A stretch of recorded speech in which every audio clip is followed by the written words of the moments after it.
At the railway station overlooking the Ulster, he sat in a photo booth and had 6 passport photographs taken. As he waited for the photographs to appear, he murmured under his breath, "Thank God not everything has changed. These machines I remember well." It took the hotel porter 2 journeys to transfer all Ned's purchases from the taxi to his suite, and he stood looking at the pile of shopping in the drawing-room with a look of such comical bewilderment on his face that Cosima reached up and kissed him. "Where have you come from, Carl?"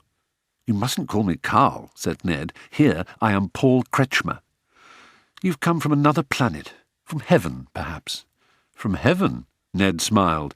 "No, I don't think you could call it that." "Where, then? You've never seen a computer, a mobile phone, a CD, a Palm Pilot, a video camera? Where have you come from?" She pulled him towards the bedroom, but he braced his legs like a mule. "Cosima, so it follows that you are also probably a virgin. Don't be frightened." Frightened? It struck Ned, given all that he had done in the last 24 hours and the strange universe he had emerged into after 18 years, that he should be frightened. He should be scared by this baffling world of infrared, satellite positioning and microwaves, scared by its gadgets and buttons and bleeps. He should be scared, too, by his friendless isolation in this world, scared by Gunther, and most of all, he should be terrified out of his wits by the very fearless ease with which he had been able to achieve everything he had thus far. He knew, however, that he had become someone who would never feel fear again. In the past he had been afraid because of what had happened to him. Now, and in the future, he would never be a passive victim of events. Nothing would ever happen to him. He would make things happen to others, and fear would have no place in him. "All right," he said, following Cosima into the bedroom. "Teach me, then. I'm a fast learner." The following afternoon, Gunther paid a visit to the Vier Jahreszeiten, and with a ta-da of triumph, produced from his jacket a gleaming German passport. Ned took it greedily, but before he had so much as turned the first page to look at his photograph, he had betrayed his ignorance once more. "Germany? But it doesn't say which one." Gunther turned to his daughter with a look of astonishment. "Which one?"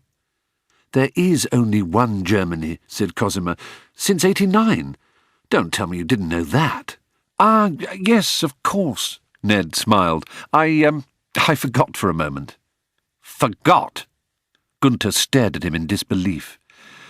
"And my last explanation of you," sighed Cosima, "was that you might be a lost Berliner from the East, tortured by the Stasi and only just returned to society. Now I am completely mystified." "Who are you?" Gunther asked. "Who the hell are you? You're a German, but you know nothing of Germany." "Let's just say I've been away. Does it matter? We have done business and we have helped each other. I'm grateful to you both for everything." Ned picked up a bottle of champagne. "Tomorrow morning early, I fly to Switzerland, so let us drink to each other and part friends." "Here," said Cosima, taking the bottle. "It helps if you twist the cork, like so." "When will you be back?" "My plans are uncertain. Tell me, Gunther, do you happen to have any contacts in Geneva who might be useful to me? You have more to sell? If you do, believe me, I would be happy to take any surplus off your hands. No, I may need another passport, that's all."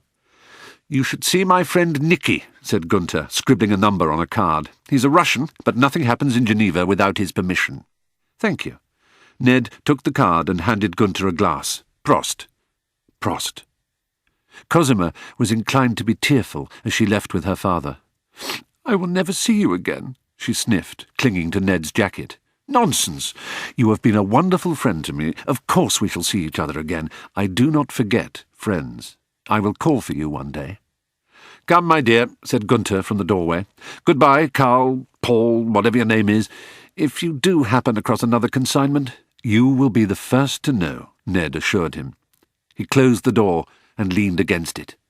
Outside in the corridor, he heard Gunther hiss to his daughter, "A mental patient, you mark my words." "Daddy, he's the sanest man either of us has ever met, and you know it. He can't even open a champagne bottle. And what proof of lunacy is that? You can't open a pickle jar. Who else could get hold of medical-grade stuff like that? It all fits, I tell you." They continued arguing as they went around the corner towards the lifts. Ned smiled and looked at the room and the parcels around it. He had a great deal of packing to do.